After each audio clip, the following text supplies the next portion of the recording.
ദൈവതിരുനാമത്തിന് മഹത്വമുണ്ടാകട്ടെ.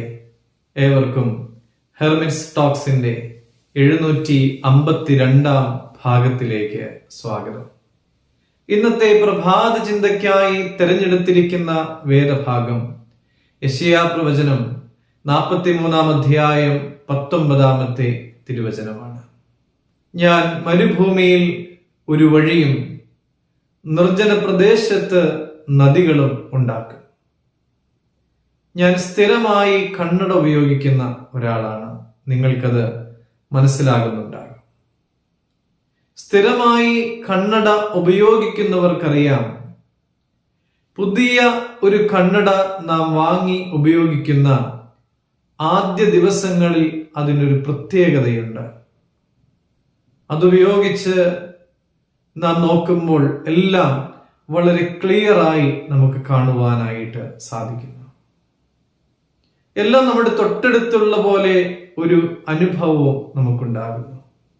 ബാബിലോണിയൻ അടിമത്തത്തിൽ അകപ്പെട്ട ഇസ്രായേലിയർക്ക് ഒരു പുതിയ നിർദ്ദേശം, ഒരു പുതിയ വീക്ഷണം ആവശ്യമാണെന്ന് യെശയ്യാ പ്രവാചകനിലൂടെ സംസാരിക്കുന്ന ദൈവത്തിന് അറിയാമായിരുന്നു. അവൻ അവരോട് പറഞ്ഞു, ഇതാ ഞാനൊരു പുതിയ കാര്യം ചെയ്യുന്നു. ഞാൻ മരുഭൂമിയിൽ ഒരു പാതയും വിജനപ്രദേശത്ത് നദികളും ഉണ്ടാക്കും. 43 അധ്യായത്തിന്റെ 1 തിരുവചനത്തിൽ യഹോവ അരുളി ചെയ്യുന്നത് ഇപ്രകാരമാണ്: ഇസ്രായേലേ, ഞാൻ നിന്നെ നിർമ്മിച്ചിരിക്കുന്നു, ഞാൻ നിന്നെ വീണ്ടെടുത്തിരിക്കുന്നു, നിങ്ങൾ എല്ലാവരും എന്റേതാണ്. പ്രിയമുള്ളവരെ, കഷ്ടതയുടെയും പ്രയാസത്തിന്റെയും മരുഭൂമിയുടെ അവസ്ഥയിലൂടെ കടന്നു പോകുന്നവര് ആരെങ്കിലും ഉണ്ടെങ്കിൽ ആ അവസ്ഥകളിൽ ദൈവം നമുക്കായി ഒഴുക്കുന്നതായ നദികളെ കാണുവാനായിട്ട് ഒരു ആത്മീയ വീക്ഷണം നമുക്ക് ആവശ്യമാണ്.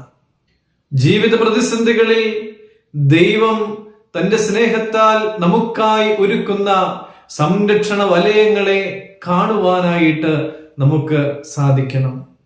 എങ്ങോട്ട് എന്നറിയാതെ, എന്ത് ചെയ്യണമെന്നറിയാതെ നാം ആയിരിക്കുമ്പോൾ ദൈവം നമുക്കായി പാത ഒരുക്കുമ്പോൾ ആ പാതകളെ കാണുവാനായിട്ട് ഒരു ആത്മീയ കണ്ണട നമുക്ക് ആവശ്യമാണ്.